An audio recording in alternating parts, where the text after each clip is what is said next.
Hey there, Together Learners. Eric back again. And a lot of what I talk about, some of you know already, that as a learning technologist, I often look to the future. And I'm looking at emerging technologies like, for example, artificial intelligence or augmented reality to determine what I will focus my energy on, determine what I will study or research to help inform the rest of my community and my teaching and my research moving forward. And that is what I would like to talk about in this video, is a concept called technological determinism. And I'm going to try my best to relate this specifically to educational technology, learning design, instructional design, and learning futurism in this video. Does technology determine what we do as teachers and educators? Coming right up in this video.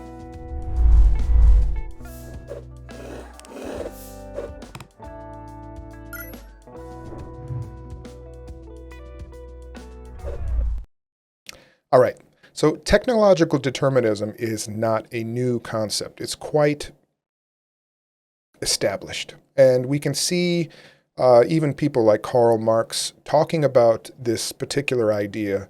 But as it's been talked about as a concept a lot in the past, it has a lot to do with kind of emerging technologies and how it's kind of shaped society, mainly in the Industrial Revolution.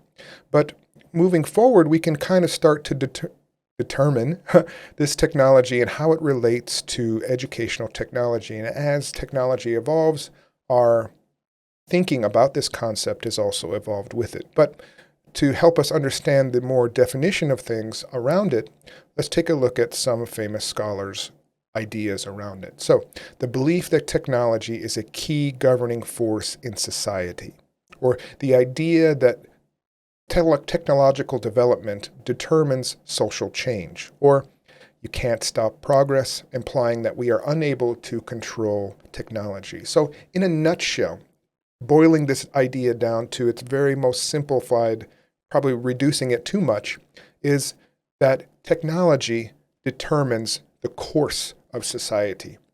Some new technology is invented or produced or discovered, and therefore society, without our choice, is inextricably changed forever.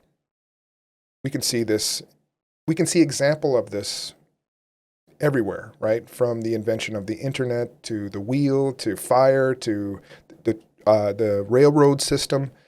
So you can see why this is a well-known and well-established and quite old idea, a concept that dates back quite a long time. But we can relate this back to educational technology in a lot of different ways. And one way that this term is represented, is introduced, especially to students, is in its relationship to another theory called the social construction of technology, or sometimes called SCOT, S-C-O-T. And this is the flip side of the idea of technological determinism. It's basically the idea that technologies are introduced because of social needs, or when they are introduced, they are then taken and put to our social and our societal or our individual psychological whims, right? We as humans determine the course of technology and how it's being put forward and how it's being developed and iterated on, right? So these are two flip sides, two directions, I guess you can also think about it, about our relationship with technology.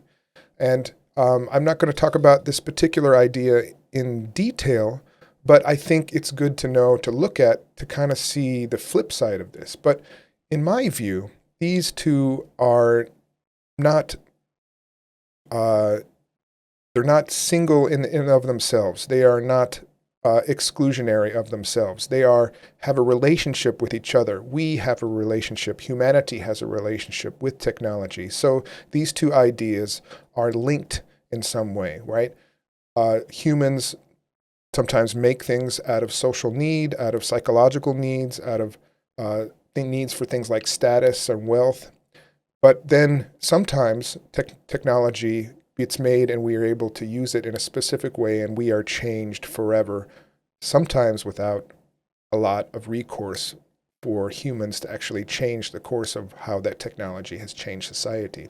And in this video, I'm going to try my best to give specific examples of how this came about in the use of teaching and learning and other educational contexts. Right? So we can boil this down, this idea that I just mentioned, this relationship between these two ideas of technological determinism and social construction of technology. And Marshall McLuhan, so if you're studying educational technology, this is someone you should look at, is gifted by coining this phrase. We shape our tools, and then our tools shape us. It's a relationship with technology. We create technology. They change us and how we see the world, how we view each other, how we communicate, and et cetera, et cetera. And therefore, we make new technologies based on this new state of being, a state of society. And so this is kind of exemplifies my idea that these two ideas, these two concepts are in relationship to each other, and our relationship is constantly evolving with technology and changing. Another thing I hope to kind of convey in this video. Right, so now I'm going to give a couple of examples, specific examples to educational technology around these concepts, right? So I'm big into game-based learning, and I've created a lot of digital games, board games, playground games, games for the classroom, et cetera, to help us learn and grow and build teams and build relationships, et cetera. And one particular game I made, it was an online RPG, role-playing game, where you play a character based on me anyway, and it was meant to teach students about the evolution of communication technology and how it has shaped and evolved how we communicate, how we disseminate information, and how we teach and learn. So the first level, the first mission that you go on in this game, you get sent back in time to early Egypt, and you're just outside the Library of Alexandria. And just not far along into the story, you discover that people are coming, or there is a plot to burn all of the information inside the library and bring down the library itself. And this is supposed to represent a relationship between society and technology, and more specifically, educational technology, because inside the Library of Alexandria housed scrolls, which at that time was a emerging technology to house and keep information in a more specific and a more profound way, in a more accurate way. And this technology, being able to keep information longer and more accurately, was a threat to the ruling government, the ruling party at that time, and therefore was sought to be destroyed. And so this technology and allowing humans to learn about what information is available in different contexts and different situations, perhaps differentiating and nuanced views, maybe views that the particular ruling party at that time didn't agree with, was in trouble. And we see this kind of thing happening almost in every stage of development of technology for teaching and learning purposes, for communication purposes. And so I'm going to put a link in the description for this particular game if you'd like to try and play it, so you can see what it's like to actually learn about this concept, these ideas, through a game-based learning, through the lens of learning technology itself. Another example around this is the idea of propaganda. So if you take the scrolls in early Egypt and the Library of Alexandria, and you go up a few evolutions in mass communication technology, this is a video that often is referred to from some of my educational technologist colleagues here in Japan as very startling about how learning technology can be used by societies in good and bad ways. And so Know Your Enemy Japan was a propaganda video, an educational video.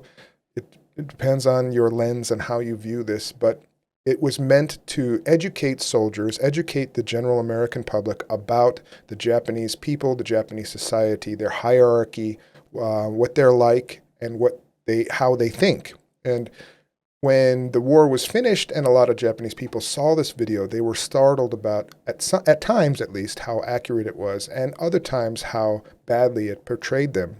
Of course, this was also meant to, rally the troops. And so we have this dichotomy of thought of where we're using technology to then push our means, push our wants of larger societal needs through the lens of technology. Again, this is a different way of thinking about this relationship between us and technology, especially learning technology.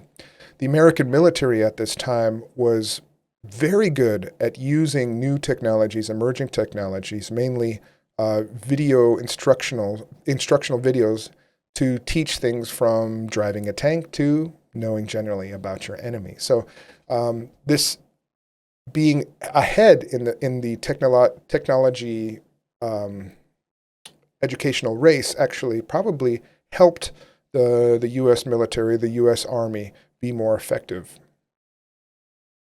But now we can see this this relationship with technology, this idea of technological determinism evolving once again, because now we have commercial interests, we have governmental interests, we have a lot of other kind of stakeholders trying to use technology to dissuade, to move, to push, nudge individuals and societies in ways that is in their benefit. So in commercial settings, nudge people into buying or keeping a subscription. They're sometimes called dark patterns.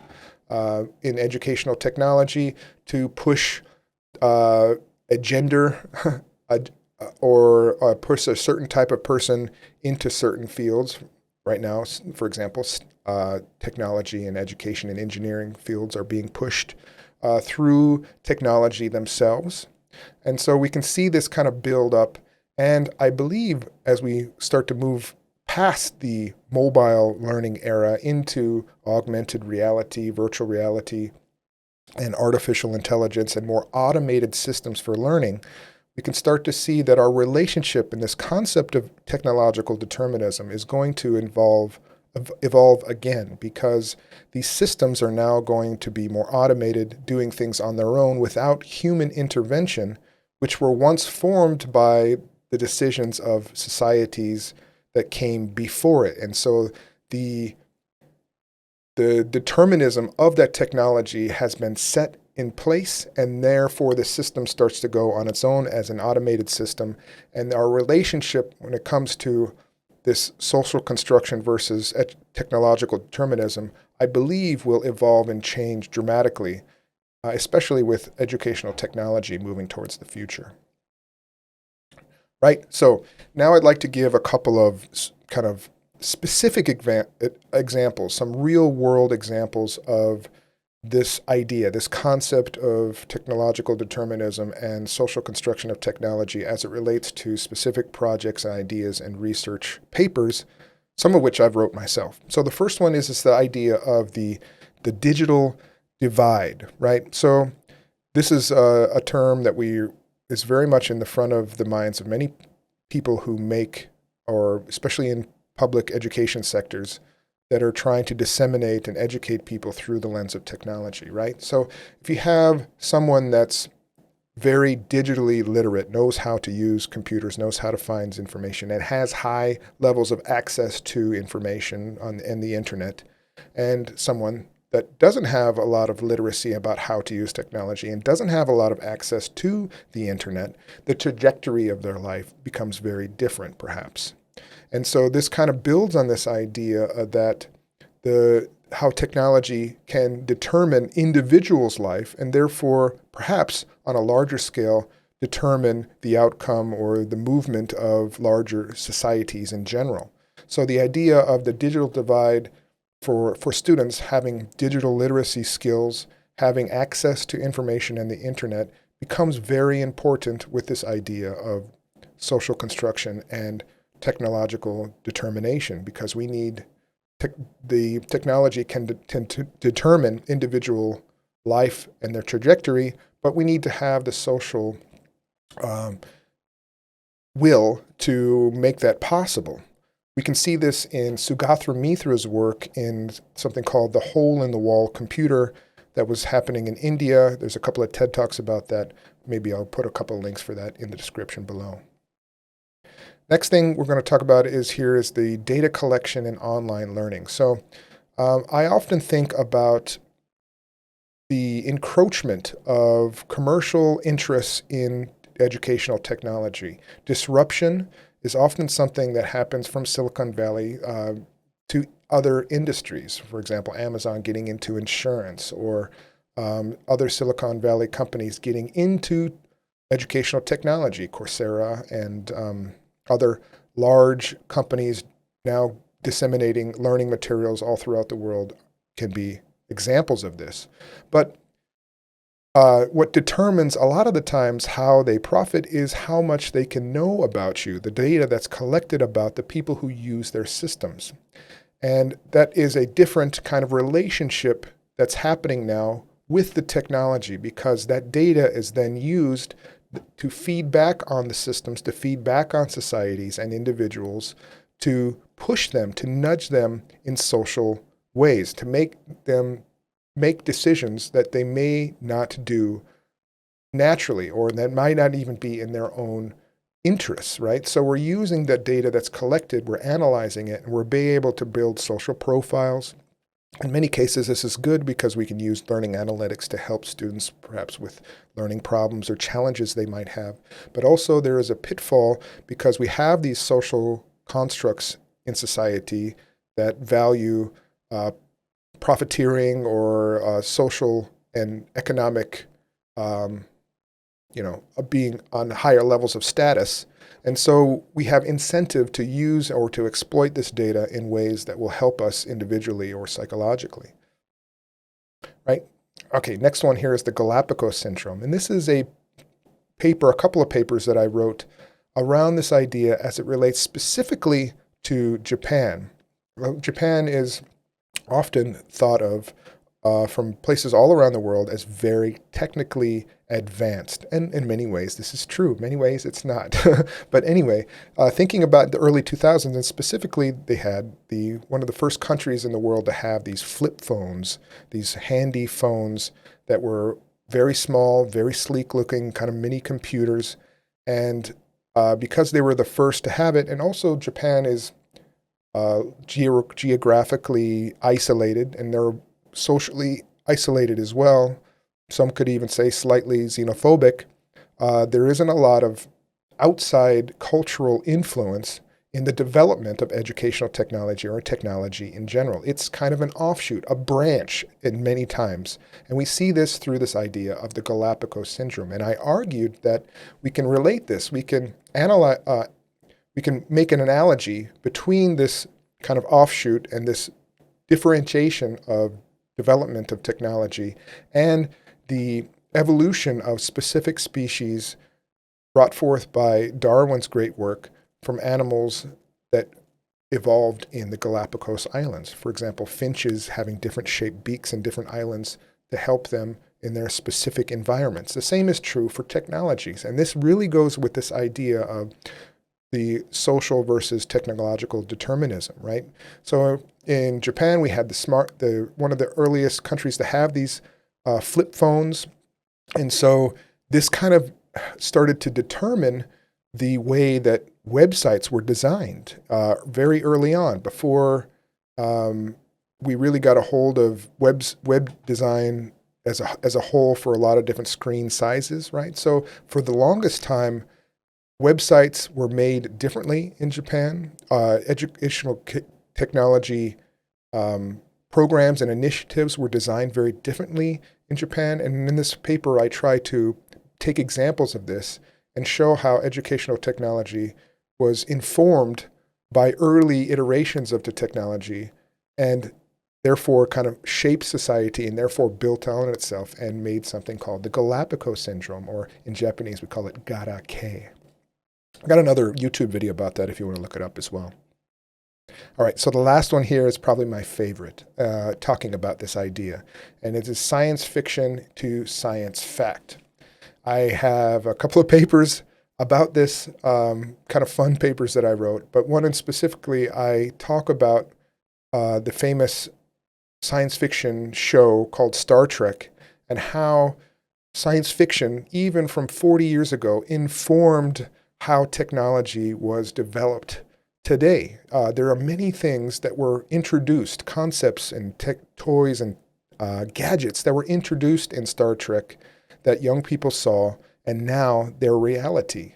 Things like iPads and cell phones and medical devices or even were first seen, first thought of in science fiction. And so what I did in this paper is I related some ways that augmented reality was used to teach and to learn inside of a 30-year-old television show that we are now seeing coming to life, actually seeing coming to reality in classrooms all around the world. So this is an example of societies, individuals with their own psychological whims, informing the future of technology, which then, of course, determines the future of the next generation of science fiction writers. All right, we're seeing this kind of relationship happen again and again and again through this idea of imagining the world with crazy possible scenarios and new technologies, and sometimes studying and becoming well enough, evolving the technologies to make them real, and therefore doing this, having this go through in a cycle again. I believe that paper is called Star Trek in the Metaverse, an analysis of foresight into augmented reality and science fiction, something like that. Anyway, try to put a link in the description as well. Of course, if you don't find it, leave a comment and I'll try and address it. Okay.